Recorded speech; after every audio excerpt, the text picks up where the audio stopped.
إن الحمد لله نحمده ونستعينه ونستغفره ونعوذ بالله من شرور أنفسنا ومن سيئات أعمالنا من يهده الله فلا مضل له ومن يضلل فلا هادي له وأشهد أن لا إله إلا الله وحده لا شريك له وأشهد أن محمدا عبده ورسوله اللهم صل على محمد وعلى آل محمد كما صليت على إبراهيم وعلى آل إبراهيم إنك حميد مجيد اللهم بارك على محمد وعلى آل محمد كما باركت على إبراهيم وعلى آل إبراهيم إنك حميد مجيد أما بعد فإن أصدق الحديث كتاب الله وخير الهدي هدي محمد صلى الله عليه وسلم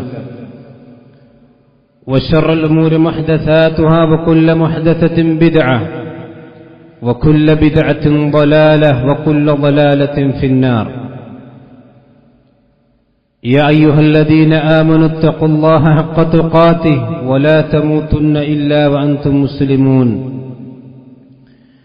يا أيها الناس اتقوا ربكم الذي خلقكم من نفس واحدة وخلق منها زوجها وبث منهما رجالا كثيرا ونساء واتقوا الله الذي تساءلون به والأرحام إن الله كان عليكم رقيبا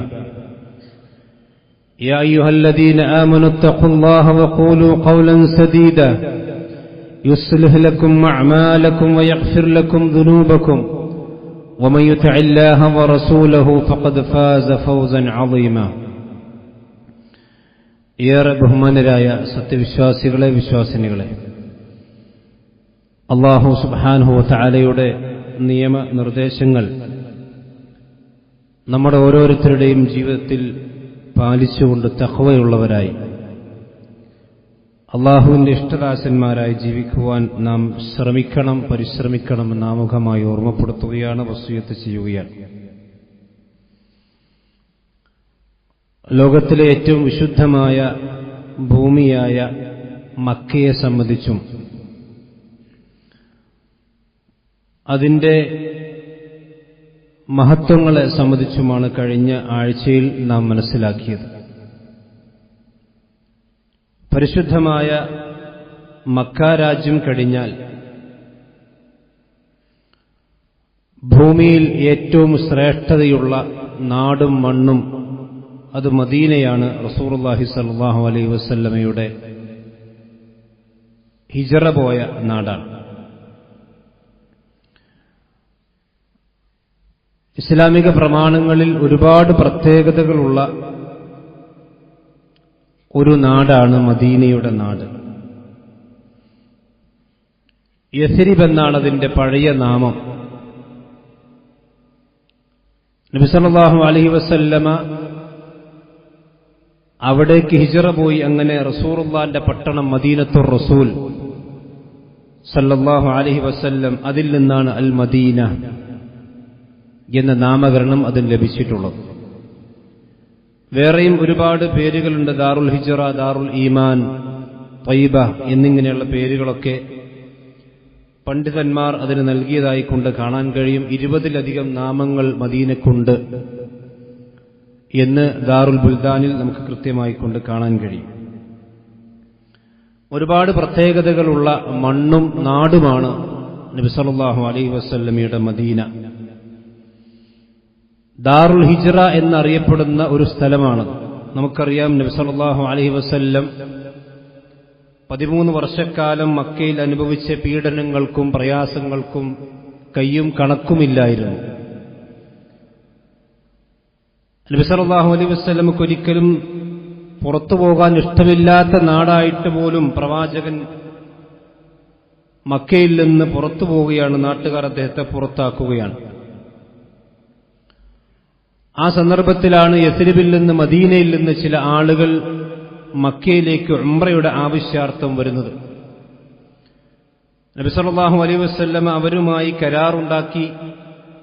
അതാണ് അഖബ ഉടമ്പടി എന്ന് നമ്മൾ ചരിത്രത്തിൽ വായിക്കുന്നത്. 2-3 തവണ നബി സല്ലല്ലാഹു അലൈഹി വസല്ലം അവരുമായി കരാറുണ്ടാക്കി, ഉടമ്പടി ഉണ്ടാക്കി. മദീനയിലേക്ക് നബി സല്ലല്ലാഹു അലൈഹി വസല്ലം എത്തിക്കഴിഞ്ഞാൽ ആ പ്രവാചകൻ അവർ ചതിക്കുകയില്ല, വഞ്ചിക്കുകയില്ല. ഏറ്റവും നല്ല രീതിയിൽ പ്രവാചകനെ സ്വീകരിക്കുമെന്ന് നബി സല്ലല്ലാഹു അലൈഹി വസല്ലമക്ക് ബോധ്യമായതിന്റെ അടിസ്ഥാനത്തിലാണ് പ്രവാചകൻ മദീനയിലേക്ക് ഹിജ്റ പോകുന്നത്. അതുകൊണ്ടാണ് ദാറുൽ ഹിജ്റ എന്ന പേര് മദീനക്ക് കിട്ടിയത്. അതുപോലെ തന്നെ നബി സല്ലല്ലാഹു അലൈഹി വസല്ലം മദീനയിലേക്ക് എത്തി. ആ മദീനയിലാണ് പിന്നീട് പ്രവാചകന്റെ നേതൃത്വത്തിൽ ഒരു ഇസ്ലാമിക ഭരണകൂടം ഉണ്ടാകുന്നതും ഒരു വിലായത്ത് ഇസ്ലാമികമായിക്കൊണ്ട് സാമ്രാജ്യം രൂപപ്പെട്ടു വരുന്നതൊക്കെ മദീനയിൽ വെച്ചുകൊണ്ടാണ്. അതുകൊണ്ട് തന്നെ മൗത്തിനുൽ വിലായ, ഇസ്ലാമിക രാജ്യത്തിന്റെ തലസ്ഥാനം എന്നും മദീനക്ക് പേരുണ്ട് എന്ന് നമുക്ക് മനസ്സിലാക്കാൻ സാധിക്കും. പരിശുദ്ധമായ മക്കൾക്ക് ശേഷം ഏറ്റവും പുണ്യമുള്ള നാടും അതുപോലെ തന്നെ മണ്ണുമാണ് യഥാർത്ഥത്തിൽ മദീന. മഹാനായ റസൂലുള്ളാഹി സ്വല്ലല്ലാഹു അലൈഹി വസല്ലം മദീനയിലേക്ക് ഹിജ്റ വന്നപ്പോൾ മക്ക രാജ്യം വിട്ട് റസൂലുള്ളാഹിന്റെ കരളിന്റെ കഷ്ണമായ മക്ക വിട്ടുകൊണ്ടാണ് മദീനയിലേക്ക് വരുന്നത്. വരുന്ന സന്ദർഭത്തിൽ മദീനയ്ക്ക് വേണ്ടി നബി സല്ലല്ലാഹു അലൈഹി വസല്ലം പ്രാർത്ഥിച്ചൊരു പ്രാർത്ഥന, അല്ലാഹുമ്മ ഹബ്ബിബ് ഇലൈനൽ മദീന. അല്ലാഹുവേ, മക്ക രാജ്യം വിട്ടുകൊണ്ടാണ് ഞങ്ങൾ മദീനയിലേക്ക് വരുന്നത്, അതുകൊണ്ട് മദീന ഞങ്ങൾക്ക് ഇഷ്ടമുള്ളതാക്കണം. കഹുബ്ബിന മക്ക ഔ അശദ്. മക്ക രാജ്യം ഞങ്ങൾക്ക് എപ്രകാരം പ്രിയപ്പെട്ടതായിരുന്നു അതിനേക്കാളും അല്ലെങ്കിൽ അതിന് സമാനമായ അല്ലെങ്കിൽ അതിനേക്കാൾ അധികമുള്ള ഒരു ഇഷ്ടം മദീനയോട് ഞങ്ങളുടെ ഹൃദയത്തിൽ ഞങ്ങൾക്ക് നീ തരയണമേ എന്ന് നബി സല്ലല്ലാഹു അലൈഹി വസല്ലമ മദീനയ്ക്ക് വേണ്ടി പ്രാർത്ഥിച്ചിട്ടുണ്ട്, നാടിനു വേണ്ടി പ്രാർത്ഥിച്ചിട്ടുണ്ട്. ആ മദീനയുടെ മറ്റൊരു പ്രത്യേകത, അവിടെയാണ് ഉഹദ് മലയുള്ളത്. ഉഹദ് മല കണ്ട ആളുകൾക്കറിയാം അതിന്റെ വലിപ്പവും അതിന്റെ നീളവും എത്രയുണ്ടെന്ന്. നബി സല്ലല്ലാഹു അലൈഹി വസല്ലമ പലപ്പോഴും ദീനിന്റെ കാര്യങ്ങൾ പഠിപ്പിച്ചു കൊടുക്കാൻ വേണ്ടി ഉദാഹരണം പറയുന്ന മലയാണ് ഉഹദ് മല. ഉഹദ് മലയോളം സ്വർണമുണ്ടെങ്കിലും അല്ലെങ്കിൽ ഒരാൾ ജനാസയുടെ കൂടെ പങ്കെടുത്താൽ അവന് ഖീറാത്ത് ലഭിക്കും. എന്താണ് ഖീറാത്ത്? ഉഹദ് മലയോളം വലിപ്പമുള്ളതാണ് ഖീറാത്ത്. എന്നിങ്ങനെയുള്ള ഉദാഹരണങ്ങൾക്ക് വേണ്ടി പലപ്പോഴും പറയുന്നൊരു മലയാണ് ഉഹദ് മല. ആ മദീനയിലുള്ള പ്രസിദ്ധമായ ഉഹദ് മലയെ സംബന്ധിച്ച് നബി സല്ലല്ലാഹു അലൈഹി വസല്ലം പറഞ്ഞു, ഹാദാ ജബലുൻ യുഹിബ്ബുനാ വനുഹിബ്ബു. ആ മലയുടെ, മദീനയുടെ മലയുടെ പ്രത്യേകത എന്താണ്? ആ മലയെ നാം ഇഷ്ടപ്പെടുന്നുണ്ട്, അതേപോലെ തന്നെ ആ മല നമ്മളെയും ഇഷ്ടപ്പെടുന്നുണ്ട്.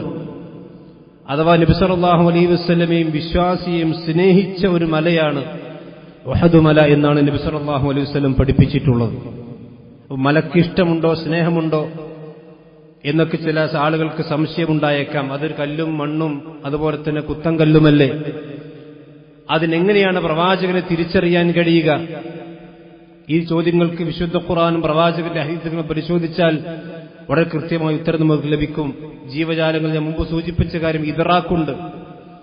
അഥവാ നബി സല്ലല്ലാഹു അലൈഹി വസല്ലമയെ ഈ ഭൂമിയും അവിടുത്തെ മരങ്ങളും ജീവജാലങ്ങളും ചരാചരങ്ങളുമെല്ലാം തിരിച്ചറിഞ്ഞിരുന്നു എന്നതിന് ഒരുപാട് തെളിവുകളുണ്ട്. റസൂലുള്ളാഹി സ്വല്ലല്ലാഹു അലൈഹി വസല്ലമക്ക് മക്കയിലുണ്ടായിരുന്ന കല്ലുകളും മരങ്ങളും സലാം പറഞ്ഞിരുന്നു എന്നുവരെ ഹദീസുകളിൽ നമുക്ക് കാണാൻ കഴിയും.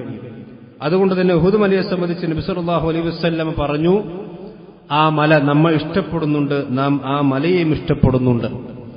നബി സല്ലല്ലാഹു അലൈഹി വസല്ലമയെ സംബന്ധിച്ചിടത്തോളം പ്രവാചകന് ഏറ്റവും ഇഷ്ടപ്പെട്ട നാട്ടുകാർ അത് മദീനവാസികളാണ്, മദീനക്കാരാണ്, യസ്രിബിന്റെ ആളുകളാണ്.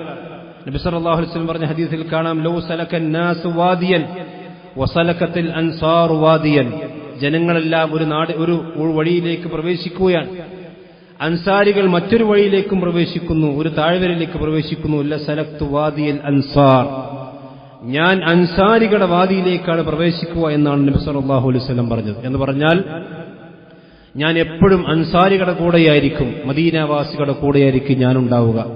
അതാണ് എനിക്ക് ഇഷ്ടമെന്ന് നബി സല്ലല്ലാഹു അലൈഹി വസല്ലം പറഞ്ഞതായിക്കൊണ്ട് ഹദീസിൽ നമുക്ക് കാണാൻ കഴിയും. അപ്പൊ അത്രയും റസൂലുള്ള മദീന ഇഷ്ടപ്പെട്ടിരുന്നു, അവിടുത്തെ നാട്ടുകാർ ഇഷ്ടപ്പെടുന്നു, അൻസാരികളെയും നബി സല്ലല്ലാഹു അലൈഹി വസല്ലം ഇഷ്ടപ്പെട്ടിരുന്നു എന്നുള്ളതാണ്.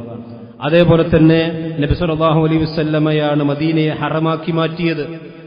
നമുക്കറിയാം പ്രവാചകൻ മദീനയ്ക്ക് ഹിജ്റ വരുന്നതിന് മുമ്പ് ഒരു സാധാരണ നാട് മാത്രമാണ്. പക്ഷേ പ്രവാചകൻ മദീനയിലേക്ക് എത്തിയത് മുതൽ ഒരു വെളിച്ചമുണ്ടായി, അതൊരു ഹറമായി രൂപപ്പെടുകയാണ്. വഇന്നി ഉഹർരിമു മാ ബൈന ലാബിതൈഹാ, ആ രണ്ട് കറുത്ത കല്ലുകൾ അല്ലെങ്കിൽ കറുത്ത കല്ലുകളുള്ള സ്ഥലങ്ങൾക്കിടയിൽ ഞാൻ ഹറമിനെ ഹറമായിക്കൊണ്ട് മദീനയെ ഹറമായിക്കൊണ്ട് ഞാൻ നിശ്ചയിച്ചിരിക്കുന്നു എന്ന് പ്രവാചകൻ പറഞ്ഞതോടുകൂടിയാണ് മക്കൾക്ക് ശേഷം മദീനയും ഹറമാക്കി മാറ്റപ്പെടുന്നത്. എല്ലാ പ്രവാചകന്മാർക്കും ഒരു ഹറമുണ്ട്, എന്റെ ഹറമ് മദീനയാണ് എന്ന് നബി സല്ലല്ലാഹു അലൈഹി വസല്ലം പറഞ്ഞിട്ടുണ്ട്. അതാണ് മദീനയുടെ മറ്റൊരു മഹത്വം. അതേപോലെ തന്നെ നമുക്കറിയാം റസൂലുള്ളാഹി സ്വല്ലല്ലാഹു അലൈഹി വസല്ലം മദീനയിലേക്ക് എത്തിയ ആദ്യം ചെയ്ത പണി എന്താണ്? അവിടെ ഒരു പള്ളി ഉണ്ടാക്കുകയാണ്. അതാണ് മസ്ജിദുർ റസൂൽ, മസ്ജിദുൻ നബവി എന്നറിയപ്പെടുന്ന മസ്ജിദുൻ നബവി. ലോകത്ത് ഇസ്ലാമിക ചരിത്രം എവിടെ എടുത്ത് പരിശോധിച്ച് നോക്കിയാലും മുസ്ലിമീങ്ങൾ എവിടെ ചെന്നിറങ്ങിയാലും ആദ്യം അവർക്കൊരു ആരാധന കേന്ദ്രമുണ്ടാകും. ഇന്ത്യയുടെ ചരിത്രം നമുക്കറിയാം, കൊടുങ്ങല്ലൂരിലെ പള്ളിയുടെ ചരിത്രമൊക്കെ നമുക്കറിയാം. റസൂലുള്ളാഹി സ്വല്ലല്ലാഹു അലൈഹി വസല്ലം മദീനയിലേക്ക് ആദ്യം എത്തി അവിടെ ഒരു പള്ളി ഉണ്ടാക്കുകയാണ്. സ്ഥലം വാങ്ങി അവിടെ ഉണ്ടായിരുന്ന ഖബറുകളൊക്കെ നീക്കം ചെയ്തു പള്ളി ഉണ്ടാക്കി. ആ പള്ളിയാണ് റസൂലുള്ളാഹിന്റെ പള്ളി. ആ പള്ളിയിലേക്കാണ് തീർത്ഥയാത്ര അനുവദിക്കപ്പെട്ട 3 പള്ളികളാണത്. അതിൽ റസൂൽ പറഞ്ഞു, ലാ തുശദ്ദുർ റിഹാൽ ഇല്ലാ ഇലാ സലാസത്തി മസാജിദ്, മസ്ജിദുൽ ഹറാമും അതുപോലെ തന്നെ മസ്ജിദുർ റസൂലും മസ്ജിദുൽ അഖ്സയും, ഇതിലേക്ക് മാത്രം വാഹനം കെട്ടി പുറപ്പെടാൻ പാടുള്ളൂ.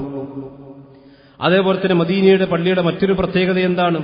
സ്വലാത്തുൻ ഫീ മസ്ജിദി ഹാദാ ഖൈറു മിൻ അൽഫി സ്വലാത്തിൻ ഫീമാ സിവാഹു ഇല്ലൽ മസ്ജിദുൽ ഹറാം. മസ്ജിദുൽ ഹറാം ഒഴിച്ച് ബാക്കിയുള്ള എല്ലാ പള്ളികളിലേക്കാളും 1000 ഇരട്ടി പുണ്യമാണ് ഒരു നമസ്കാരത്തിന് നബി സല്ലല്ലാഹു അലൈഹി വസല്ലമയുടെ പള്ളിയിൽ ഉള്ളത് എന്നാണ് നബി സല്ലല്ലാഹു അലൈഹി വസല്ലം പറഞ്ഞത്. അപ്പോൾ മസ്ജിദുൻ നബവിയിൽ നിസ്കരിച്ചാൽ നമ്മുടെ ഈ പള്ളിയിൽ നിസ്കരിക്കുന്നതിന്റെ 1000 ഇരട്ടി പുണ്യം കിട്ടും. അതായത് മസ്ജിദുൽ ഹറാമാണെങ്കിൽ അവിടെ 1,00,000 പുണ്യമുണ്ടാകുമെന്നാണ് പ്രവാചകൻ പഠിപ്പിച്ചിട്ടുള്ളത്. മസ്ജിദുൽ അഖ്സയാണെങ്കിൽ 500 ഇരട്ടിയാണ് പുണ്യമുള്ളത്. അപ്പോൾ മസ്ജിദുൽ ഹറാമിന് 1,00,000, റസൂലുള്ളാഹിന്റെ പള്ളിക്ക് 1000, മസ്ജിദുൽ അഖ്സക്ക് 500 ഇരട്ടിയും പുണ്യമുണ്ട് എന്നാണ് നബി സല്ലല്ലാഹു അലൈഹി വസല്ലം. അത്രയും പുണ്യമുള്ള പള്ളി സ്ഥിതി ചെയ്യുന്ന സ്ഥലമാണ് മദീനത്തുർ റസൂൽ. അതേപോലെ തന്നെ മദീനയുടെ മറ്റൊരു പ്രത്യേകത, അവിടെയാണ് റൗളയുള്ളത്. റൗള എന്ന് പറയുമ്പോൾ ചില ആളുകളെങ്കിലും തെറ്റിദ്ധരിച്ചിട്ടുണ്ടാകുമ്പോൾ റസൂലുള്ളാഹിന്റെ ഖബറാണ്. അതുകൊണ്ടാണ് മലയാളത്തിലൊക്കെ പാട്ട് കാണാം, റൗള കാണാൻ അല്ലെങ്കിൽ കാണിക്കാൻ കൊതിയൂട്ടണമേ റബ്ബേ എന്നൊക്കെ പറഞ്ഞ് റൗള കാണാൻ ഒരു മഹത്വം. റൗള കാണലല്ല, അവിടെ പോയി നമസ്കരിക്കലാണ്. നബി സല്ലല്ലാഹു അലൈഹി വസല്ലമിന്റെ ഖബറല്ല റൗള, റസൂൽ ജീവിച്ചിരിക്കുമ്പോൾ റൗളയുണ്ട്. എന്താണ് റൗള എന്ന് പറഞ്ഞാൽ? മാ ബൈന ബൈതി വ മിംബരി റൗളത്തും മിൻ റിയാദിൽ ജന്ന, എന്റെ മിമ്പറിന്റെയും എന്റെ വീടിന്റെയും ഇടയിലുള്ള സ്ഥലം, അതാണ് റൗള ഷരീഫ്.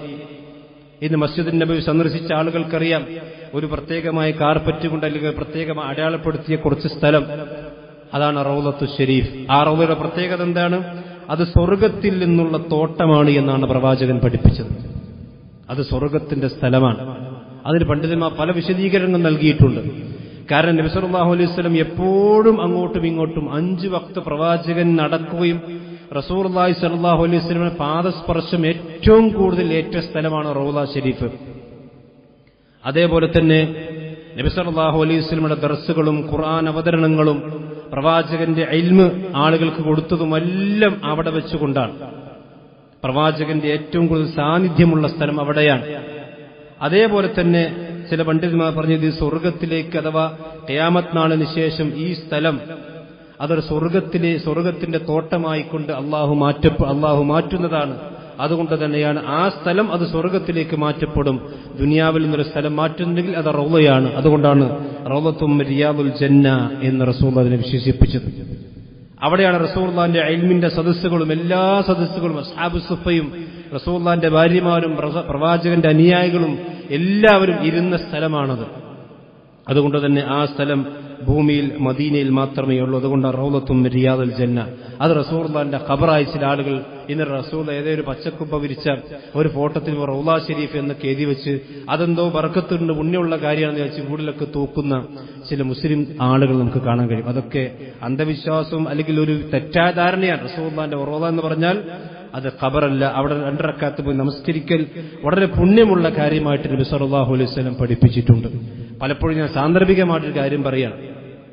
പലപ്പോഴും റൗള കാണാൻ പോകുന്ന ആളുകൾ അപ്പോൾ അതിന് പ്രത്യേകമായ പാസൊക്കെ ലഭിച്ച് മദീനയ്ക്ക് സന്ദർശിക്കുന്ന ആൾ റൗള കാണാൻ പറഞ്ഞു തന്നാൽ അവിടെ വന്നിട്ട് വീഡിയോ എടുക്കലാണ് പല ആളുകളും പതിവ്. ആ റൗളന്റെ വീഡിയോ എടുത്ത് അങ്ങോട്ട് അവിടുന്ന് സെൽഫി എടുത്ത് അതല്ല അവിടെ ചെയ്യേണ്ടത്. അവിടുത്തെ ഇബാദത്ത് എന്ന് പറഞ്ഞാൽ അവിടെ പോയി 2 റക്അത്ത് നമസ്കരിക്കുക, അള്ളാഹിനോട് പ്രാർത്ഥിക്കുക. അതല്ലാതെ എല്ലാ സ്ഥലത്തും ഉംറയാണെങ്കിലും ഹജ്ജാണെങ്കിലും ഒക്കെ അവനവന്റെ ഫോട്ടോ മോന്തിയും മറ്റുള്ള ആളുകൾക്ക് അയച്ചു കൊടുത്ത് അവിടെ ഇങ്ങനെ വീഡിയോ എടുത്ത് അവിടുത്തെ മുത്തവാലിപ്പ് തടയാറില്ല, ശരി തന്നെയാണ്. കാരണം ഹജ്ജിൽ വരുന്ന ആളുകൾ ഹാജിമാർ ഉപദ്രവിക്കുക അല്ലെങ്കിൽ അവർക്കൊരു പ്രയാസം ഉണ്ടാക്കുക എന്ന രീതിയിൽ അതവർ മാറ്റി നിർത്തിയത്. പക്ഷെ നമ്മളാണ് സ്വയം ചിന്തിക്കേണ്ടത്. റൗള ഷെരീഫ് എന്ന് പറഞ്ഞാൽ ഫോട്ടോ എടുക്കാനുള്ള സ്ഥലമല്ല, അവിടെ 2 റക്അത്ത് നമസ്കരിക്കാനുള്ള സ്ഥലമാണ്. അത് കൃത്യമായി നമസ്കരിക്കുകയും അവിടെ വെച്ച് പ്രാർത്ഥിക്കുകയും ചെയ്യുക എന്നുള്ളതാണ് അവിടുത്തെ ഇബാദത്ത്. അതേപോലെ തന്നെ മദീനയുടെ മറ്റൊരു പ്രത്യേകത, അവിടെ ഈ മസ്ജിദുൽ ഖുബയുള്ളത്. മസ്ജിദുൽ ഖുബയാണ് റസൂലുള്ളാഹി മദീനയിൽ വന്ന് ആദ്യം ഇറങ്ങിയ സ്ഥലം. അവിടെ ജുമുഅ നമസ്കരിച്ചു. പിന്നീടാണ് പ്രവാചകൻ മദീനയിലേക്ക് പോകുന്നത്. ആ ഖുബാ പള്ളിക്കൊരു പ്രത്യേകതയുണ്ട്. നബി സല്ലല്ലാഹു അലൈഹി വസല്ലം പറഞ്ഞു, ആരെങ്കിലും വീട്ടിൽ നിന്ന് വുളു എടുത്തുകൊണ്ട് മൻ ഖറജ ഹത്താ യഅതി ഹാദൽ മസ്ജിദ്, ഖുബയിൽ നിന്ന് അല്ലെങ്കിൽ വീട്ടിൽ നിന്ന് ആരെങ്കിലും വുളു എടുത്തുകൊണ്ട് ആ മസ്ജിദുൽ ഖുബയിലേക്ക് എത്തിയാൽ ഫസല്ല ഫീഹ് എന്ന 2 റക്അത്ത് നമസ്കരിക്കുകയും ചെയ്താൽ കാന ലഹു അദ്ലു ഉംറത്തിൻ, അവന് ഉംറയുടെ പ്രതിഫലമുണ്ട്. മഹാനായ ഇബ്നു ഉമർ മുത്തബിഉ സുന്ന അതേ റസൂലുള്ളാഹിന്റെ പള്ളിയിൽ നിന്ന് വുളു എടുത്തുകൊണ്ട് ഖുബയിലേക്ക് നടന്നു പോകും. അപ്പൊ അവിടെ പോയ ആളുകൾക്കറിയാം റസൂലുള്ളാഹിന്റെ പള്ളിയിൽ നിന്ന് ഖുബയിലേക്ക് നടപ്പാതയുണ്ട്. അത് റസൂലുള്ളാഹിന്റെ സഹാബത്തിന്റെ സുന്നത്തായിരുന്നു. അവർ റസൂലുള്ളാഹിന്റെ മദീനത്തിൽ നിന്ന് ഖുബയിലേക്ക് നടന്നു പോകും. നടന്നു പോയിട്ട് 2 റക്അത്ത് സുന്നത്ത് നിസ്കരിച്ചാൽ അവിടെ ഒരു ഉംറയുടെ പ്രതിഫലമുണ്ട് എന്ന് നബി സല്ലല്ലാഹു അലൈഹി വസല്ലം പഠിപ്പിച്ചു. അസ്സലാത്തു ഫീ മസ്ജിദി ഖുബ കഉംറത്തിൻ, മറ്റൊരു ഹദീസിൽ കാണാം. ഖുബാ പള്ളിയിൽ 2 റക്അത്ത് നമസ്കാരം അത് ഉംറയുടെ പ്രതിഫലമുണ്ട് എന്ന് നബി സല്ലല്ലാഹു അലൈഹി വസല്ലം പഠിപ്പിച്ചിട്ടുണ്ട്. അത്രയും പുണ്യമുള്ള നാടാണ് മദീന. ഇപ്പൊ ചില ഖുർആൻ പ്രഭാഷകർ എന്നൊക്കെ പറഞ്ഞ് നാട് ചുറ്റി നടക്കുന്ന ആളുകൾ പറയും, എന്ത് മദീന, മദീനക്കൊരു പുണ്യമില്ല, മദീനക്ക് ഇങ്ങോട്ട് വരട്ടെ എന്നാ ചില ആളുകൾ പറഞ്ഞു. മദീനയിൽ താമസിക്കാൻ നമുക്ക് ഇഷ്ടമല്ല എന്ന റസൂലുള്ളാഹിന്റെ ഹദീസ് കേട്ടോളി. മദീനയിൽ താമസിക്കുന്നതിന്റെ മഹത്വം റസൂലുള്ളാഹി പറയാൻ, ഒരു മനുഷ്യനെ സംബന്ധിച്ചിടത്തോളം അവന് മദീനയിൽ താമസിക്കാൻ കഴിയുമെങ്കിൽ അതിന്റെ മഹത്വം ഒരുപാടുണ്ട്. പ്രവാചകൻ മദീനയിൽ നിന്ന് ഒരു ദിവസം പറയാം, തുഫ്തഹുൽ യമനു ഫയഅതി ഖൗമുൻ യുബിസൂന ഫയതഹമ്മലൂന ബിഅഹ്ലിഹിം വമൻ അതഅഹും. റസൂലുള്ളാഹി സ്വല്ലല്ലാഹു അലൈഹി വസല്ലം കുറച്ച് കാലങ്ങൾക്ക് ശേഷം യമൻ കീഴടക്കപ്പെടും. അന്ന് റസൂലുള്ളാഹിന്റെ കാലഘട്ടത്തിൽ യമൻ മുസ്ലിങ്ങൾ അധീനത്തിൽ വന്നിട്ടില്ല. പ്രവാചകന്മാർ യമൻ കുറച്ചു കഴിഞ്ഞാൽ കീഴടക്കപ്പെടും. അപ്പൊ യമനിന്റെ ജീവിത സൗകര്യങ്ങളും അവിടുത്തെ ആസ്വാദനങ്ങളും കണ്ടുകൊണ്ട് ചില ആളുകൾ ഈ മദീന വിട്ടുകൊണ്ട് യമനിലേക്ക് പോകാൻ ഉദ്ദേശിക്കും. വൽ മദീനത്തു ഖൈറുൻ ലഹും ലൗ കാനൂ യഅലമൂൻ, അവരെങ്ങാനും മനസ്സിലാക്കിയിരുന്നെങ്കിൽ മദീനയാണ് അവർക്ക് ഏറ്റവും ഖൈറുള്ള ഭൂമി. ശേഷം റസൂൽ പറയാണ്, വതുഫ്തഹു ശാം, ആ യമനിന് ശേഷം ഷാം ഇസ്ലാമിന്റെ രാജ്യത്തിന്റെ കീഴിലേക്ക് വരും. അപ്പോഴും ഇതുപോലെ ആ ഷാമിന്റെ ഭംഗിയും ആ ഷാമിന്റെ മഹത്വവും ഒക്കെ ജീവിത സൗകര്യങ്ങളും നോക്കി മദീന വിട്ട് ചില ആളുകൾ ആ ഷാമിലേക്ക് പോകും.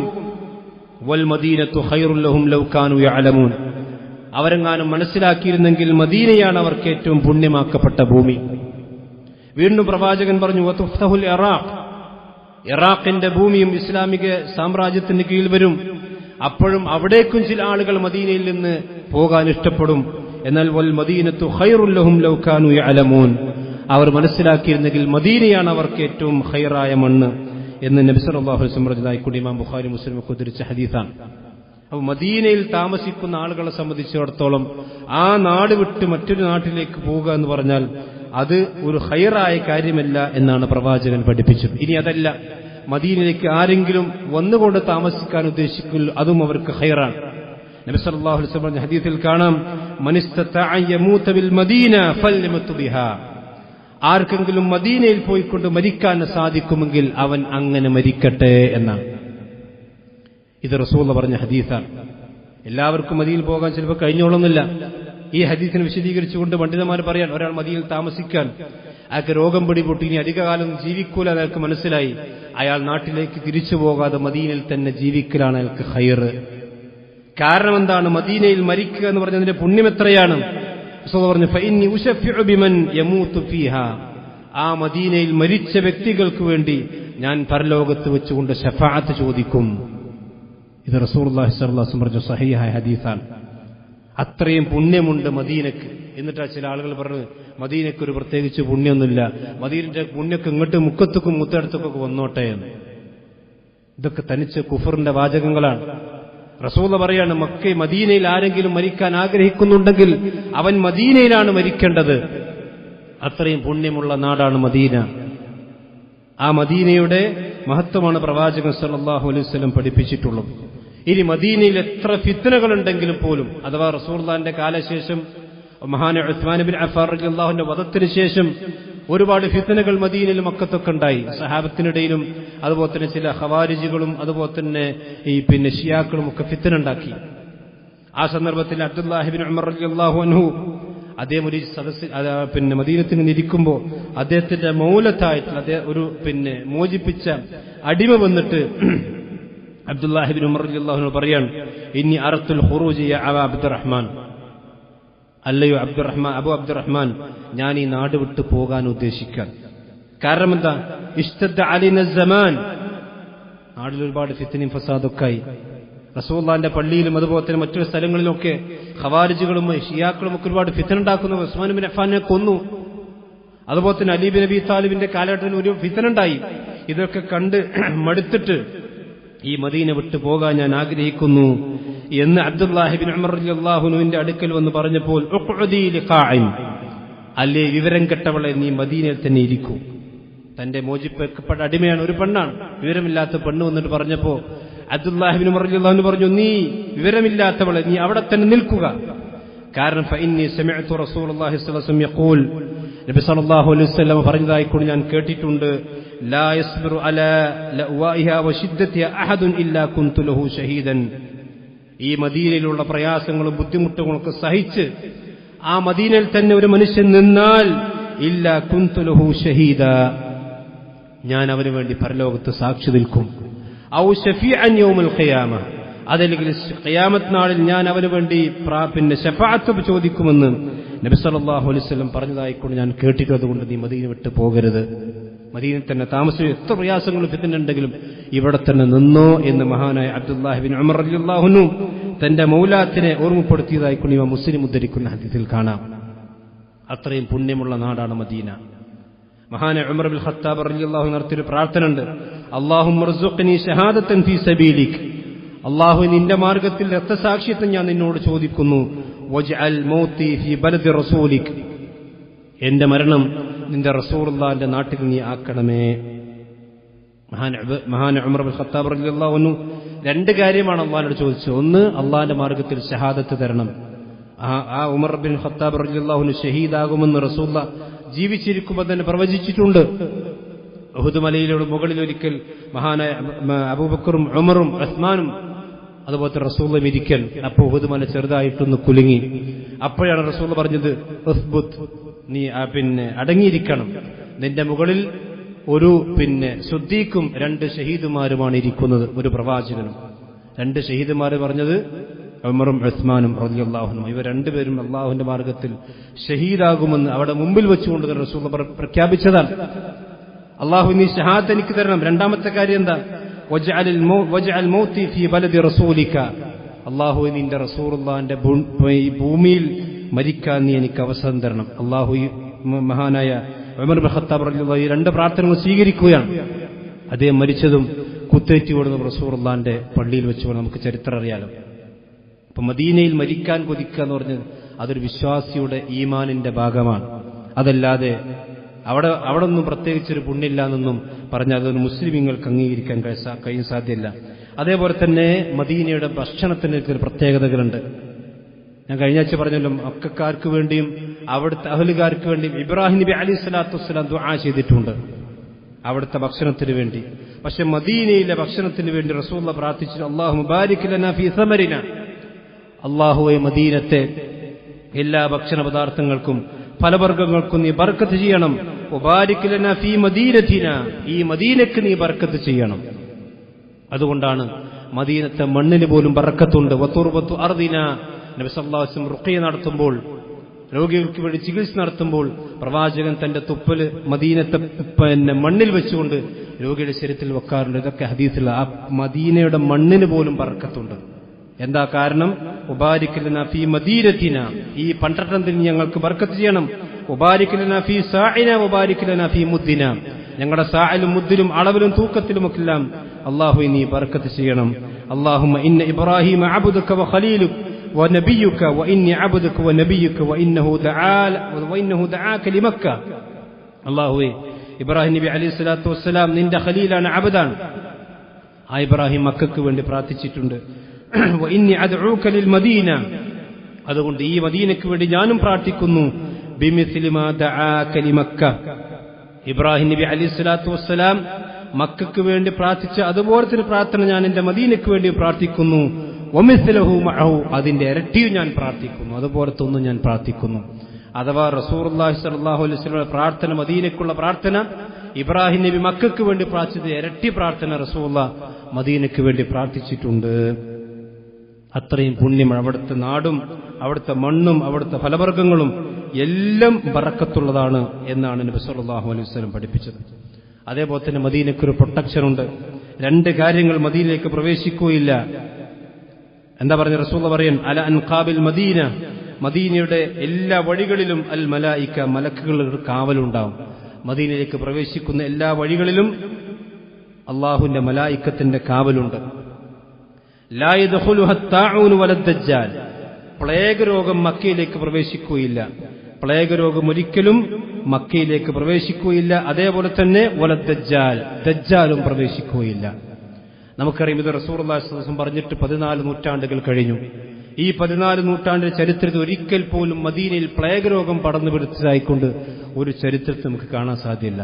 ഇത് റസൂലുള്ളാഹിന്റെ പ്രാർത്ഥനയുടെ ഫലമാണ്. രണ്ടാമത്തെ കാര്യം, പ്രവാചകൻ പറഞ്ഞു ദജ്ജാൽ കടക്കൂല, മക്കയിലേക്കും കടക്കൂല, മദീനയിലേക്കും കടക്കൂല. ദജ്ജാൽ വരും, ഹദീസിൽ കാണാം, ദജ്ജാൽ മദീനയുടെ നേരെ വരും, എന്നിട്ട് ഉഹുദ് മലയുടെ നേരെ മുകളിൽ കയറി നിൽക്കുന്ന. എന്നിട്ട് ആ ഉഹുദ് മലയിൽ നിന്ന് ദജ്ജാൽ ചോദിക്കും, ഏതാണ് ഈ ഖസ്റത്തുൽ ബൈളാ, ഈ വെള്ളക്കൊട്ടാരം ഏതാണ് എന്ന് ദജ്ജാൽ ചോദിക്കുന്ന. സുബ്ഹാനല്ലാഹ്, നിങ്ങൾ ആലോചിച്ച് നോക്കണം. റസൂൽ അത് പറയുമ്പോൾ മസ്ജിദുൻ നബവി ഏതാണ്? ഈ ഹദീസ് റസൂൽ പറയുമ്പോൾ മസ്ജിദുൻ നബവി എന്ന് പറഞ്ഞത് ഈന്തപ്പനയുടെ ഓലകൾ കൊണ്ട് കെട്ടിയുണ്ടാക്കിയ ഒരു കൂരയാണ്. ആ കൂരയെ സംബന്ധിച്ച് ആ ദജ്ജാൽ വരുന്ന കാലഘട്ടത്തിൽ വെള്ളക്കൊട്ടാരമാകും എന്ന് നബി സല്ലല്ലാഹു അലൈഹി വസല്ലം പറഞ്ഞു. ഇന്ന് മദീനയുടെ മസ്ജിദുൻ നബവിയുടെ ദൂരെ നിന്നുള്ള ചിത്രം പരിശോധിച്ച് നമുക്ക് കാണാം, ഒരു വെള്ളക്കൊട്ടാരത്തിന് സമാനമാണത്. ആ വെള്ളക്കൊട്ടാരം നോക്കിക്കൊണ്ട് ദജ്ജാൽ പറയും, എനിക്കവിടേക്ക് പ്രവേശിക്കാൻ കഴിയില്ല, അതുകൊണ്ട് ആ ഉഹുദ് മല പിടിച്ച് ദജ്ജാൽ കുലുക്കുന്ന. അപ്പോ അവിടുന്ന് മോശപ്പെട്ട മുഴുവൻ ആളുകൾ മദീനയിൽ നിന്ന് പുറത്തേക്ക് പോകും, മദീന ശുദ്ധമാക്കും. അതുകൊണ്ടാണ് റസൂലുള്ളാഹി പറഞ്ഞു, ഇന്നഹാ ത്വയ്ബ, മദീന ശുദ്ധിയുള്ളതാണ്, മദീന വൃത്തിയുള്ളതാണ്. അതുകൊണ്ട് തന്നെ തൻഫി അൽ ഖബസ കമാ തൻഫി النار ഖബസ അൽ ഫിദ്ദ, വെള്ളിയും സ്വർണവുമൊക്കെ തീയിലിട്ട് ചൂടാക്കി കഴിഞ്ഞാൽ ആ വെള്ളിയിൽ നിന്നും സ്വർണത്തിൽ നിന്നുമൊക്കെ അതിന്റെ ചളികൾ ഇങ്ങനെ പുറത്തേക്ക് പോരും. അതുപോലെ മദീന അതിനെ ശുദ്ധിയാക്കുന്നതാണ്, അതിന്റെ വൃത്തികേടുകളിൽ നിന്ന് അതിന്റെ ആളുകൾ അത് ശുദ്ധിയാക്കും. അതുകൊണ്ടാണ് ത്വയ്ബ എന്ന പേര് മദീനക്ക് കിട്ടിയത്. ഇന്നഹാ ത്വയ്ബ തൻഫിൽ ഖബസ കമാ തൻഫിൻ നാറു അൽ ഖബസ അൽ ഫിദ്ദ, വെള്ളിയുടെ വൃത്തികേടിനെ തീ ശുദ്ധിയാക്കുന്നത് പോലെ മദീന അതിന്റെ അഹ്ലുകാരെ ശുദ്ധിയാക്കും. എല്ലാ വൃത്തികെട്ടവന്മാരെയും മദീന പുറത്താക്കുമെന്നാണ് നബി സല്ലല്ലാഹു അലൈഹി വസല്ലം പറഞ്ഞിട്ടുള്ളത്. ഇത് എപ്പോഴാ റസൂലുള്ളാഹി പറഞ്ഞൊരു സാഹചര്യം കൂടിയുണ്ട്. ബദർ കഴിഞ്ഞ് ഉഹുദിലേക്ക് റസൂലുള്ളാഹി പുറപ്പെടാൻ വേണ്ടി മദീനയിൽ നിന്ന് കുറച്ചാളുകളെയും കൂട്ടി ഉഹുദിലേക്ക് യുദ്ധത്തിന് പോകാൻ. ആ യുദ്ധത്തിലേക്ക് പോകുന്ന സന്ദർഭത്തിൽ വഴിയിൽ വെച്ചുകൊണ്ട് കുറച്ചാളുകൾ അബ്ദുല്ലാഹ് ഇബ്നു സബൈക്ക് നേതൃത്വത്തിൽ കുറച്ചാളുകൾ തിരിച്ചുകൊണ്ട് പോകുന്നു. അപ്പൊ സഹാബത്തിനിടെ 2 അഭിപ്രായം വന്നു, നമ്മൾ ഉഹുദിന് യുദ്ധത്തിലേക്ക് പോകണ്ടേ? അപ്പോഴാണ് അള്ളാഹു ആയത്തിറക്കി, എന്താണ് മുനാഫിക്കിന്റെ വിഷയത്തിൽ 2 കക്ഷിയാകുന്നത് എന്ന് അള്ളാഹു ആയത്തിറക്കി. അപ്പോഴാണ് റസൂൽ പറഞ്ഞത്, മദീനയുടെ പ്രത്യേകത അത് ഖബീസുകളെയും ത്വയ്യിബുകളെയും വേർതിരിക്കുന്ന നാടാണ്. അവിടെ വൃത്തികെട്ടവന്മാർക്ക് അധികകാലം ജീവിക്കാൻ മദീനയിൽ സാധ്യമല്ല. ആ മദീന വരെ പുറത്താക്കുമെന്നാണ് നബി സല്ലല്ലാഹു അലൈഹി വസല്ലം പറഞ്ഞിട്ടുള്ളത്. അതുപോലെ തന്നെ മദീനയുടെ മറ്റൊരു പ്രത്യേകതയാണ്, അത് ഈമാനിന്റെ കേന്ദ്രമാണ് മദീന എന്ന് പറഞ്ഞാൽ ലോകത്ത് വിശ്വാസത്തിന്റെയും ഈമാനിന്റെയും എല്ലാ കാലഘട്ടത്തിലുമുള്ള കേന്ദ്രം അത് മദീനയാണ്. കാരണം മദീനത്തു റസൂലിൽ നിന്നാണ് വെളിച്ചം പറഞ്ഞിട്ടുള്ളത്.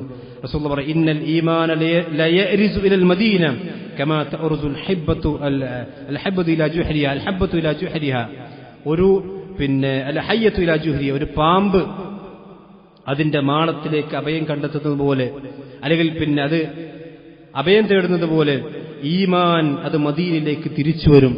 മദീനയിലേക്കാണ് ഈമാനിന്റെ അഭയമുണ്ടാകുക എന്ന് പറഞ്ഞാൽ മദീനയിലായിരിക്കും ഈമാനിന്റെ ആവാസ കേന്ദ്രം. ഈമാൻ ഉണ്ടാകുന്നത് മദീനയിൽ മാത്രമായിരിക്കും എന്ന് നബി സല്ലല്ലാഹു അലൈഹി വസല്ലം പറഞ്ഞിട്ടുണ്ട്. അതുകൊണ്ട് തന്നെ ഈമാൻ ആഗ്രഹിച്ച് ഈമാൻ തേടി മരിക്കാൻ ആഗ്രഹിക്കുന്നവർക്കൊക്കെ ഹറമിൽ പോയി ജീവിക്കാൻ കഴിഞ്ഞാൽ അതൊരു വലിയ സൗഭാഗ്യമായിട്ടാണ് നബി സല്ലല്ലാഹു അലൈഹി വസല്ലം പറഞ്ഞിട്ടുള്ളത്. അതേപോലെ തന്നെ പ്രവാചകന്റെ മരണം നടന്ന നാട് മദീന നമുക്കറിയാലോ. റസൂലുള്ളാഹിന്റെ ഖബർ മദീനയിലാണ്. നബി സല്ലല്ലാഹു അലൈഹി വസല്ലം ലോകത്ത് ഏതെങ്കിലും ഒരു പ്രവാചകന്റെ ഖബർ ഇതൊരു നബിയുടെ ഖബറാണ് എന്ന് തീർത്തു പറയാൻ, പ്രമാണസഹിതം തെളിച്ചു പറയാൻ നമുക്ക് കഴിയുന്ന ഒരേ ഒരു ഖബർ റസൂലുള്ളാഹിന്റെ ഖബറാണ്. വേറെ നെറ്റിലടിച്ചു നോക്കിയാലും അതുപോലെ തന്നെ വേറെ ഒരുപാട് അമ്പിയാക്കന്മാരെ ഖബർ, ഇബ്രാഹിം നബിന്റെ ഖബർ, ഇസ്മായിൽ നബിന്റെ ഖബർ, ദാവൂദ് നബിന്റെ ഖബർ, മറ്റുള്ള ഖബർ എന്നൊക്കെ പറഞ്ഞ് ഒരു പനന്റൊക്കെ വലുപ്പത്തിൽ ഖബറുകൾ കാണാം. അതൊന്നും ആ പ്രവാചകന്മാരുടെ ഖബറാണെന്ന് ഒരു സ്ഥിരീകരണത്തിനും നമ്മുടെ കയ്യിൽ തെളിവില്ല. അതേസമയത്ത് മദീനത്തുള്ള ഖബർ അത് റസൂലുള്ളാഹിന്റെ ഖബർ നമുക്ക് ഉറപ്പിച്ചു പറയാൻ കഴിയും. ആ ഒരൊറ്റ ഭൂമിക്ക് മുകളിൽ ഇന്നൊരു പ്രവാചകന്റെ ഖബർ ഉറപ്പിച്ചു പറയാൻ പറ്റിയത് ഖബറുണ്ടെങ്കിൽ അത് റസൂലുള്ളാഹിന്റെ ഖബർ മാത്രമാണ്. ആ ഖബറാണെങ്കിൽ കെട്ടിപ്പൊന്തിച്ചിട്ടുമില്ല, അവിടെ ഉറൂസുമില്ല, മാമാങ്കങ്ങളൊന്നുമില്ല എന്നുകൂടി സാന്ദർഭികമായിട്ട് നമുക്ക് മനസ്സിലാക്കാൻ സാധിക്കും. അതേപോലെ തന്നെ ആ മദീനത്തെ സംബന്ധിച്ച് പ്രവാചകൻ പറഞ്ഞത് ഉമിർതു ബിഖറിയത്തിൻ തഅകുലുൽ ഖുറാ, പട്ടണങ്ങളെ തിന്നുന്ന പട്ടണം എന്ന് പറഞ്ഞാൽ എല്ലാ ഇസ്ലാമിന് ഒരുപാട് നേട്ടങ്ങൾ ഉണ്ടാക്കിക്കൊടുക്കുന്ന പട്ടണമാണ് മദീനത്തു റസൂൽ എന്ന് റസൂൽ പറയും. യൻസുറുല്ലാഹുൽ ഇസ്ലാമ ബിഹൽ മദീന, മദീനക്കാരെ കൊണ്ട് ഇസ്ലാമിന് വേണ്ടി സഹായം, ഇസ്ലാമിനെ അല്ലാഹു സഹായിക്കും. വയഫ്തഹു അലാ ഐദീഹിമിൽ ഖുറാ, അവിടെ കൈകളിലൂടെ ഒരുപാട് പട്ടണങ്ങളെ മുസ്ലിമീങ്ങൾ കീഴടക്കും. ഫതുജ്ലിബുൽ ഖനായിമിനൽ മദീന, ഇതിന്റെ മദീനയിലേക്ക് ഒരുപാട് ഗനീമത്ത് സ്വത്തുക്കൾ കൊണ്ടുവരപ്പെടും. വയഅകുൽ അഹ്ലുഹ, എന്നിട്ട് അവിടെ മദീനക്കാർ ഗനീമത്ത് സ്വത്തുക്കൾ പിന്നെ ഭക്ഷിക്കുന്ന അവസ്ഥയുണ്ടാകും. ഇതൊക്കെ നബി സല്ലല്ലാഹു അലൈഹി വസല്ലമ മദീനയുടെ പുണ്യമായി കൊണ്ട് മനസ്സിലാക്കിയതാണ്. ആ പുണ്യം മനസ്സിലാക്കുക, അതിന്റെ മഹത്വവും അതൊക്കെ ഈമാനിന്റെ ഭാഗമാണെന്ന് ഉൾക്കൊള്ളുക. അല്ലാഹു സുബ്ഹാനഹു നമ്മയെല്ലാം അനുഗ്രഹിക്കുമാറാവട്ടെ.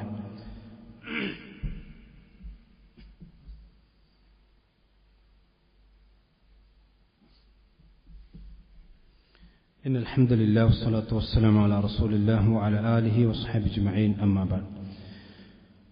ഒരിക്കൽ കൂടി അല്ലാഹു സുബ്ഹാനഹു വ തആലയെ സൂക്ഷിച്ചുകൊണ്ട് ജീവിക്കണം എന്നെല്ലാവരെയും ഓർമ്മപ്പെടുത്തുകയാണ്. മദീനയുടെ മറ്റൊരു പ്രത്യേകത അവിടുത്തെ അജ്വ കാരക്കയുടെ പ്രത്യേകതയാണ്. അജ്വ എല്ലാ സ്ഥലത്തും ലഭ്യമാണ്, മദീനയിൽ മാത്രമല്ല. പക്ഷെ മദീനയുടെ അജ്വക്കൊരു പ്രത്യേകതയുണ്ട്. എന്താണ് മദീനയുടെ അജ്വക്ക് പ്രത്യേകത? റസൂലുള്ളാഹി മൻ തസബ്ബഹ കുല്ല യൗമിൻ 7 തംറാത്തിൻ അജ്വതൻ, 7 അജ്വക്കാരക്ക ഏതെങ്കിലും ഒരു ദിവസം പ്രഭാതത്തിൽ ഒരു മനുഷ്യൻ ഭക്ഷിച്ചാൽ ലം യമുറുഹു ഫീ ദാലിക്കൽ യൗമി സുമ്മൻ വലാ സിഹറുൻ, അന്ന് വൈകുന്നേരമാകുന്നതുവരെ അവന് വിഷം തീണ്ടുകയില്ല, സിഹർ ബാധിക്കുകയില്ല. ഇത് നബി സല്ലല്ലാഹു അലൈഹി വസല്ലം മദീനത്തെ അജ്വയുടെ പ്രത്യേകതയായി കൊണ്ട് പഠിപ്പിച്ചതാണ്. പക്ഷെ പലപ്പോഴും ഹദീസുകളെയൊക്കെ തങ്ങളുടെ ബുദ്ധിക്കും യുക്തിക്കുമൊക്കെ അനുസരിച്ചുകൊണ്ട് വെട്ടിച്ചിരുക്കി ചെത്തിമിനിക്കുന്ന ചില ആളുകളുണ്ട്. അവർക്കൊന്നും ഈ ഹദീസ് പലപ്പോഴും ദഹിക്കാറില്ല. സുമ്മ ബാധിക്കൂല, പ്രവാചകൻ പറഞ്ഞല്ലോ, വിഷം തീണ്ടൂല. അപ്പൊ അങ്ങനെയാണെങ്കിൽ ഒരാൾ കുരുടാൻ കുടിച്ചാൽ മരിക്കൂലേ? മൂർക്കം പാമ്പ് കൊത്തിയാൽ മരിക്കൂലേ? അജ്വാക്കാരൊക്കെ തിന്നാൽ മൂർക്കം പാമ്പ് കൊത്തിയാൽ മരിക്കൂല എന്ന് റസൂൽ പറഞ്ഞു. ഇതൊക്കെ നമ്മൾ പിന്നെ എന്താ പറയാ, പിന്നെ പ്രാക്ടിക്കലായിക്കൊണ്ട് നോക്കേണ്ടതാണ് എന്നൊക്കെ പറഞ്ഞ് പിന്നെ അതൊക്കെ സ്വാഭാവികമായിക്കൊണ്ട് മനുഷ്യബുദ്ധിക്കെതിരാണ് ഈ ഹദീസ് എന്നൊക്കെ പറഞ്ഞ ചില ആളുകൾ വിവരമില്ലാത്തതുകൊണ്ടായിരിക്കാം പലപ്പോഴും തള്ളുന്നത് കാണാം. യഥാർത്ഥത്തിൽ നബി സല്ലല്ലാഹു അലൈഹി വസല്ലം ഹദീസ് നമ്മൾ തള്ളിക്കളയുമ്പോൾ, അതിൽ പറഞ്ഞ ആശയത്തെ നിഷേധിക്കുമ്പോൾ നമ്മൾ 100 അല്ല 10,000 അല്ല 1,00,000 വട്ടം ആലോചിക്കണം. റസൂലുള്ളാഹി ഒരു വഹീന്റെ അടിസ്ഥാനത്തില സംസാരിക്കുന്നത്. നമ്മളെ പൊട്ടബുദ്ധി കൊണ്ട് റസൂലുള്ളാഹിന്റെ വഹീനെ തട്ടാൻ നിന്നാൽ നമ്മുടെ ഈമാൻ തെറിച്ചു പോകും. റസൂൽ ഇവിടെ പറഞ്ഞെന്താ? ഇവിടെ സുമ്മു ബാധിക്കൂല എന്ന് പറഞ്ഞാൽ മൂർക്കം പാമ്പ് കൊത്തിയാൽ മരിക്കൂല എന്നല്ല, അല്ലെങ്കിൽ ഒരു ഗ്ലാസ് കുരുടാൻ കുടിച്ചാൽ മരിക്കൂല എന്നല്ല. ആ ഹദീസ് വിശദീകരിച്ച് ഇബ്നു അസീറിനെ പോലെ പണ്ഡിതന്മാർ പറഞ്ഞിട്ടുണ്ട്. സും എന്ന് പറഞ്ഞാൽ മരിക്കാത്ത വിഷം എന്നർത്ഥം. എന്ന് പറഞ്ഞാൽ പഴുതാര പോലെ, തേള് പോലെയുള്ള അങ്ങനത്തെ ചെറിയ ക്ഷുദ്രജീവിയുടെ വിഷം, അത് വൈകുന്നേരം വരെ ബാധിക്കൂല. അതുപോലെ തന്നെ സിഹറും അവനെ ബാധിക്കൂല. ഒരു പ്രൊട്ടക്ഷൻ അത് റസൂലുള്ളാഹി സ്വല്ലല്ലാഹു അലൈഹി വസല്ലം പ്രാർത്ഥന കൊണ്ട് ആ അജ്വക്ക് ലഭിച്ച ബറക്കത്തായിക്കൊണ്ട് നമ്മൾ മനസ്സിലാക്കണം. ഇത് അപ്പോൾ ചില ആളുകൾക്ക് ചോദിക്കും, റസൂലുള്ളാഹിക്ക് സിഹർ ബാധിച്ചിട്ടില്ലേ? റസൂലുള്ളാഹി സ്വല്ലല്ലാഹു അലൈഹി വസല്ലം എല്ലാ ദിവസവും അജ്വ കഴിക്കാൻ റസൂൽ അത്ര ധനികനൊന്നുമല്ലോ. റസൂൽ മാത്രം കഴിച്ചാൽ പോരാ, 7 അജ്വ റസൂൽ കഴിക്കുകയാണെങ്കിൽ 9 ഭാര്യമാർ അപ്പുറത്തുണ്ട്. അപ്പൊ എത്ര അജ്വാണ് റസൂലുള്ളാഹിക്ക് കഴിക്കാൻ? അജ്വ എന്ന് പറഞ്ഞാൽ അന്നും ഇന്നും റസൂലുള്ളാഹിന്റെ കാലഘട്ടത്തിലും ഇന്നും ഏറ്റവും വില കൂടിയ ഈത്തപ്പഴമാണ് അജ്വാക്കാരക്ക്. അത് മദീനത്തിന് പ്രത്യേകതയായി ആ അജ്വാക്കാരക്ക് റസൂലുള്ളാഹി സ്വല്ലല്ലാഹു അലൈഹി വസല്ലം പഠിപ്പിച്ചതാണ്. അതിനെ നമ്മുടെ ബുദ്ധിക്ക് മനസ്സിലാകുന്നില്ലെങ്കിൽ എന്റെ വിവരക്കേട് എന്ന് മനസ്സിലാക്കി പ്രവാചകൻ പഠിപ്പിച്ച ഹദീസുകളെ തള്ളാതിരിക്കലാണ് ഒരു വിശ്വാസിയെ സംബന്ധിച്ചിടത്തോളം ഏറ്റവും കരണീയമായിട്ടുള്ളത്. അതുപോലെ തന്നെ മദീനക്കാർക്ക് സംബന്ധിച്ചിടത്തോളം അവർക്ക് അല്ലാഹുവിന്റെ സഹായമുണ്ടാകും, അവർക്ക് അല്ലാഹുവിന്റെ പ്രൊട്ടക്ഷൻ ഉണ്ടാകുമെന്ന് റസൂൽ പഠിപ്പിച്ചിട്ടുണ്ട്. മൻ അറാദ അഹ്ലൽ മദീനത്തി ബിസൂഇൻ, മദീനക്കാർക്ക് നേരെ ആരെങ്കിലും ഒരു തിന്മ ഉദ്ദേശിച്ചാൽ അദാബഹു അല്ലാഹു കമാ യദൂബുൽ മിൻഹ ഫിൽ മാഇ, അല്ലാഹു സുബ്ഹാനഹു വ തആല അവനെ ഉരുക്കിക്കളയുന്നതാണ്. ഏതുപോലെ? ഉപ്പുവെള്ളത്തിൽ ഉരുകുന്നത് പോലെ അള്ളാഹു അവനെ ഉരുക്കിക്കളയും, അവനെ ഇല്ലാതെയാക്കി കളയുമെന്ന് നബി സല്ലല്ലാഹു അലൈഹി വസല്ലം മദീനക്കാർക്ക് വേണ്ടി പ്രത്യേകതയായിക്കൊണ്ട് പ്രവാചകൻ പറഞ്ഞിട്ടുണ്ട്. ജിബ്രീൽ അലൈഹിസ്സലാത്തു വസ്സലാം ഒരുപാട് തവണ വന്ന നാടാണ് മദീന. പ്രവാചകന്റെ ഹുജറാത്തുർ റസൂൽ, പ്രവാചകന്റെ ഭാര്യമാരുടെ വീടുകളുള്ളത് മദീനത്താണ്. പ്രവാചകൻ എപ്പോഴും താമസിക്കാനും കാണാനും കൊതിച്ച നാടാണ് മദീനത്തുർ റസൂൽ. ഹദീസിൽ കാണാം, അന്ന നബി സല്ലല്ലാഹു അലൈഹി വസല്ലം കാന ഇദാ ഖദിമ മിൻ സഫരിൻ, നബി സല്ലല്ലാഹു അലൈഹി വസല്ലം മദീനക്ക് പുറത്തേക്ക് പോയാൽ, യുദ്ധാവശ്യങ്ങൾക്കോ അല്ലെങ്കിൽ മറ്റാവശ്യങ്ങൾക്കോ മദീനത്ത് പുറത്തേക്ക് പോയാൽ, ഫനദറ ഇലാ ജറാത്തിൽ മദീന, മദീനയുടെ അടയാളങ്ങൾ പ്രവാചകൻ കണ്ടാൽ ഔളഅ റാഹിലതുഹു മിൻ ഹബ്ബിഹാ, ആ മദീനത്തെത്താനുള്ള കൊതി കൊണ്ട് നബി സല്ലല്ലാഹു അലൈഹി വസല്ലം തന്റെ വാഹനത്തെ വേഗത്തിൽ സഞ്ചരിപ്പിക്കുമായിരുന്നു. കുതിരയാണെങ്കിലും കഴുതിയാണെങ്കിലും അത് വേഗം ചലിപ്പിച്ച് ആ നാടിലേക്ക് എത്താൻ നബി സല്ലല്ലാഹു അലൈഹി വസല്ലം എപ്പോഴും കൊതിക്കുമായിരുന്നു എന്ന് സഹാബത്ത് റസൂലുള്ളാഹിനെ കുറിച്ച് പറയാണ്. അതുപോലെ തന്നെ ആ മദീനത്തെ നാടുകാർ അവരാണ് അൻസാരികൾ. അല്ലദീന തബവ്വഉദ്ദാറ വൽ ഈമാൻ, അള്ളാഹു അവരെ കുറിച്ച് പറഞ്ഞ സ്വന്തം വീടുകളും ഈമാനും വിശ്വാസവും മക്കക്കാർക്ക് വേണ്ടി അവർ മാറ്റിവെച്ചു. ലോക ചരിത്രത്തിൽ തുല്യതയില്ലാത്ത സഹായമാണ് മദീനക്കാർ ചെയ്തിട്ടുള്ളത്. ലോകത്തൊരു ചരിത്രത്തിലും മദീനക്കാർ മക്കക്കാരെ സ്വീകരിച്ചതുപോലെ സ്വീകരണം ലോകത്തൊരു സമൂഹം മറ്റൊരു സമൂഹത്തെ സ്വീകരിച്ചതായിക്കൊണ്ട് കാണാൻ കഴിയില്ല. അതുകൊണ്ട് തന്നെ പ്രവാചകൻ പറഞ്ഞു, അൻസാരികൾ അവരോട് സ്നേഹം പ്രകടിപ്പിക്കണം. അവരുള്ള സ്നേഹം ഈമാനിന്റെ ഭാഗമാണ്. അൽ അൻസാറു ലാ യുഹിബ്ബുഹും ഇല്ലാ മുഅ്മിൻ, അൻസാരികളെ മുഅ്മിനീങ്ങളല്ലാതെ ഇഷ്ടപ്പെടുകയില്ല. വലാ യുബ്ഗിദുഹും ഇല്ലാ മുനാഫിഖ്, മുനാഫിഖുകളല്ലാതെ കപടന്മാരല്ലാതെ മദീനത്തെ അൻസാരികളെ വെറുക്കുകയില്ല. ഇന്ന് മുസ്ലിം കേരളത്തിൽ പോലും മുസ്ലിമീങ്ങളുടെ ഇടയിൽ പോലും സഹാബത്തിനെ ചീത്ത പറയുന്ന, സഹാബത്തിനെ വത്സിക്കുന്ന, അൻസാരികളെ കൊച്ചാക്കുന്ന ചില അല്പന്മാരെ നമുക്ക് കാണാൻ കഴിയും. റസൂലുള്ളാഹി അവർക്ക് കപടന്മാരാണ്, കപടവിശ്വാസികളാണ് അവർ. കപടന്മാർക്ക് മാത്രമേ മദീനത്തെ ആളുകളെ വെറുക്കാൻ സാധിക്കുകയുള്ളൂ എന്ന് പ്രവാചകൻ പറയും. അതുപോലെ തന്നെ റസൂലുള്ളാഹിന്റെ മിമ്പർ, ആ മിമ്പർ വമിമ്പരി അല ഹൗളി, ഇത് റസൂലുള്ളാഹിന്റെ ഹദീസാണ്. ആ റസൂലുള്ളാഹിന്റെ മിമ്പർ നിൽക്കുന്ന സ്ഥലമായിരിക്കും റസൂലുള്ളാഹിന്റെ ഹൗള് നിൽക്കുന്ന സ്ഥലമെന്നാണ് പ്രവാചകൻ പഠിപ്പിച്ചത്. ഇന്ന് മസ്ജിദ് നബവി കാണുന്ന മിമ്പർ അത് റസൂലുള്ളാഹിന്റെ കാലത്തുള്ള മിമ്പറല്ല. പക്ഷെ ആ മിമ്പർ എന്ന സ്ഥലം, ആ സ്ഥലത്തെ സംബന്ധിച്ച് വമിമ്പരി അല ഹൗളി, എന്റെ മിമ്പർ എന്റെ ഹൗളിന്റെ മുകളിലായിരിക്കുമെന്നാണ് നബി സല്ലല്ലാഹു അലൈഹി വസല്ലം പറഞ്ഞിട്ടുള്ളത്. അതുപോലെ തന്നെ ആ മദീനത്ത് ചെന്നിട്ട് ആരെങ്കിലും, ഹറമിന്റെ പ്രത്യേകത നമ്മൾ പറഞ്ഞു, മക്കയിൽ ചെന്നൊരു തിന്മ ചെയ്യാൻ ഉദ്ദേശിച്ചാൽ തന്നെ നുദിഖുഹു മിൻ അദാബിൻ അലീം, അള്ളാഹു പറഞ്ഞതാണ്. അതേപോലെ തന്നെ മദീനത്ത് ചെന്നിട്ട് ആരെങ്കിലും ബിദ്അത്ത് ഉണ്ടാക്കാൻ ഉദ്ദേശിച്ചാൽ എന്താ അവന്റെ ശിക്ഷ? ഇപ്പൊ മദീനത്ത് പോയി മൗലൂദ് കഴിക്കുന്ന ആൾക്കാരുണ്ട്, സുബ്ഹാനല്ലാഹ്. എന്നിട്ട് അത് ഇവിടെ റസൂലുള്ളാഹിന്റെ മീലാദുൻ നബി മദീനത്തുമുണ്ട് എന്ന് വഹാബികളെ തോൽപ്പിക്കാൻ വേണ്ടി ചില ആളുകൾ പറയാറുണ്ട്. എന്നാ കേട്ടോ റസൂലുള്ളാഹിന്റെ ഹദീസ്, മൻ ഹദസ ഫീഹാ ഹദസൻ ഔ ആവ മുഹദിസൻ, ആ മദീനത്ത് ചെന്നിട്ട് ആരെങ്കിലും ഒരു ബിദ്അത്ത് ഉണ്ടാക്കുകയോ, അത് മാത്രമല്ല അവിടെ ഒരു ബിദ്അത്തുകാരന് അഭയം കൊടുക്കുകയോ ചെയ്താൽ, ഓൻ ബിദ്അത്തിന്റെ ആളാണ്, ഓൻ അവിടെ ചെന്നിട്ട് അഭയം കൊടുത്തു, ഇവിടെ താമസിച്ചോ എന്ന് പറഞ്ഞു, ഫഅലൈഹി ലഅനത്തുല്ലാഹി വൽ മലായികത്തി വന്നാസ് അജ്മഈൻ, ലോകത്തുള്ള മുഴുവൻ മുഅ്മിനീങ്ങളുടെയും ലോകത്തുള്ള മുഴുവൻ മലക്കുകളുടെയും അള്ളാഹുവിന്റെയും ശാപം ആ മനുഷ്യനുണ്ടാകുമെന്നാണ്. അവിടെ ചെന്നിട്ട് തോന്നിയാസം കാണിക്കാൻ പാടില്ല, അവിടെ ചെന്നിട്ട് അള്ളാഹിന്റെ റസൂലുള്ളാഹിന്റെ പേരിൽ ബിദ്അത്ത് ഉണ്ടാക്കാൻ പാടില്ല. അങ്ങനെ ബിദ്അത്ത് ഉണ്ടാക്കൽ മാത്രമല്ല, ആ ബിദ്അത്ത് ഉണ്ടാക്കിയവന് അഭയം കൊടുത്താൽ പോലും അവൻ അള്ളാഹുവിന്റെയും മലായികത്തിന്റെയും മുഴുവൻ വിശ്വാസികളുടെയും ശാപമുണ്ടാകുമെന്നാണ് നബി സല്ലല്ലാഹു അലൈഹി വസല്ലം പഠിപ്പിച്ചിട്ടുള്ളത്. ഇങ്ങനെ ഒരുപാട് മഹത്വങ്ങൾ മുതലുള്ള നാടാണ് മദീന.